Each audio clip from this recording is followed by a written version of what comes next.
Nissan has long been rumored to be working on a bigger version of the Leaf to produce an all-electric SUV or crossover.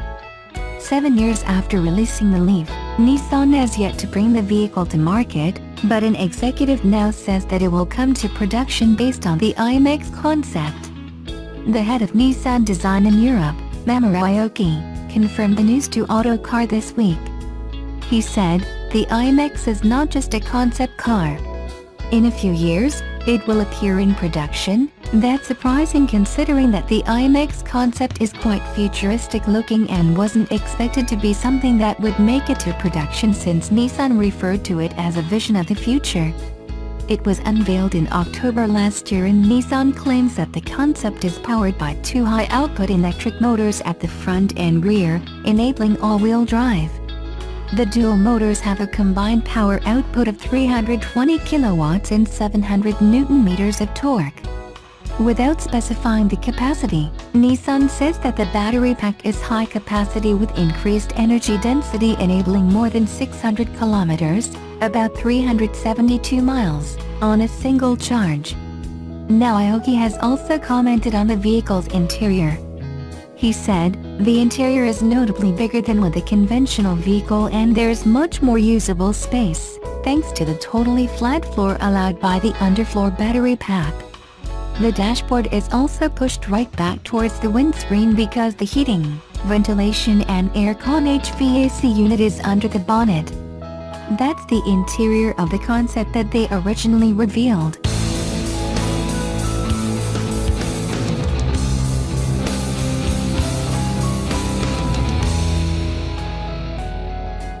In 2 weeks' time, the Toyota RAV4 won't be the only new compact crossover at this year's New York International Auto Show. Subaru has also teased a redesigned SUV set to debut in the Big Apple. Like Toyota, Subaru will be unveiling the fifth generation of its popular model. Few details have been released alongside the teaser image which shows the passenger side C-shaped rear tail light. The lighting design has become common across Subaru's lineup over the years. Expect other styling cues to be borrowed from the Visive Future concept. The Forester will continue to have a 4-cylinder boxer engine under the hood, likely to be borrowed from the Impreza. As with most of its models, power will be sent to all four wheels. Enthusiasts may be surprised to find that a CVT may be the only transmission available. The Japanese automaker has recently stated that it is considering stepping away from manuals in the name of safety. The Forester was first introduced more than 20 years ago. The current model is powered by a 2.5-liter motor producing 170 horsepower while an optional 2.0-liter turbo puts out a 250 horsepower. Those numbers may be adequate for the average driver, but some subby fans continue to hold out for a 300 horsepower STI variant. The new model will also be priced differently than the outgoing one. The 2019 Subaru Forester will make its world debut on March 28.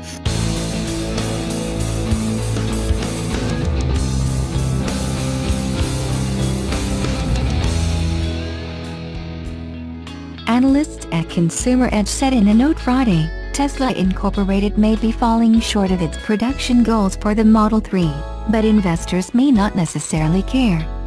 The analysts, led by James Albertine, said, Tesla likely will be making 2,000 Model 3 sedans a week by the end of this month, below its target of churning out 2,500 of the key mass-market vehicles. Consumer Edge recently hosted meetings with Tesla executives, and the potential Model 3 production miss was one of its key takeaways after the discussions. Consumer Edge kept its SPA rating on Tesla unchanged, with a price target of $385, which would represent 20% upside from Friday close. Even before the meetings, the analysts were not counting on 2,500 Model 3s a week by the end of first quarter, they said. The analyst said, the production ramp is complex and Tesla is being prudent by focusing on quality versus quantity in this early production phase. We also believe many investors would view a figure of 2,000 or greater by 1Q end as a positive, as it would indicate significant progress. The Silicon Valley car maker kept mum on a Model 3 reservation count, a number it hasn't updated since August, when it said it had 455,000 reservations. Consumer Edge said, Tesla believes in pent-up demand for the Model 3 that cannot be seen through changes in reservations.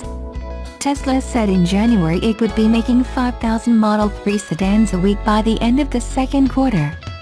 Tesla originally said it would ramp up Model 3 production to 5,000 sedans a week in 2017 and then on to 10,000 a week in 2018, but it pushed back its 2017 goal to late in the first quarter of 2018 and then again to end of second quarter.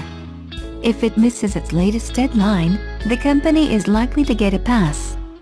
The Consumer Edge analyst said, many investors are looking for Tesla to achieve that 5,000 unit production rate sometime in the end of the second half of the year, not necessarily by the end of June. They said, given Tesla's focus on quality, the complexity involved and TSLA's history achieving production guidance, we think the street has some cushion relative to current guidance, and if Tesla achieves the 5,000 goal it will not need to raise additional capital. The analyst said they also had conversations about executive turnover at Tesla, given recent senior-level departures that included John McNeil and Eric Branderias, Tesla's former sales and service head and chief accountant. They said, based on our conversations with management, we do not believe there is a serious issue driving these exit decisions and we would caution against reading too much into these headlines at this time. Tesla will need to replace the role of Chief Operating Officer or Head of Services at some point. Tesla shares have gained 23% in the past 12 months, which compares with 16% gains for the S&P 500 index in the same period.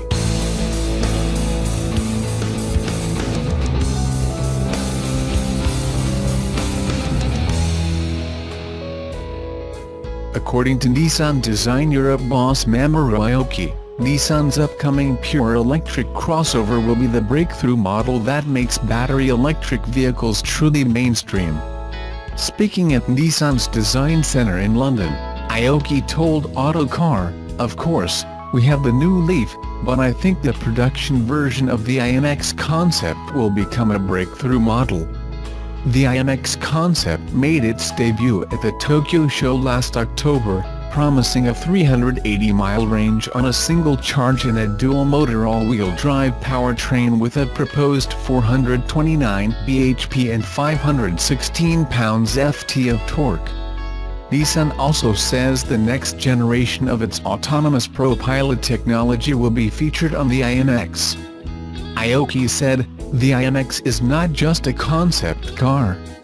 In a few years, it will appear in production," hinting that it could do for Nissan what the first Qashqai crossover managed when it was launched in 2007. According to some analysts, his enthusiasm for the IMX is not just because it will enter a booming sector. Crossover sales could account for 34% of the European market by 2020. But because the taller package takes best advantage of Nissan's EV platform. Aoki said, "The interior is notably bigger than with a conventional vehicle and there's much more usable space thanks to the totally flat floor allowed by the underfloor battery pack. The dashboard is also pushed right back towards the windscreen because the heating, ventilation and aircon HVAC unit is under the bonnet."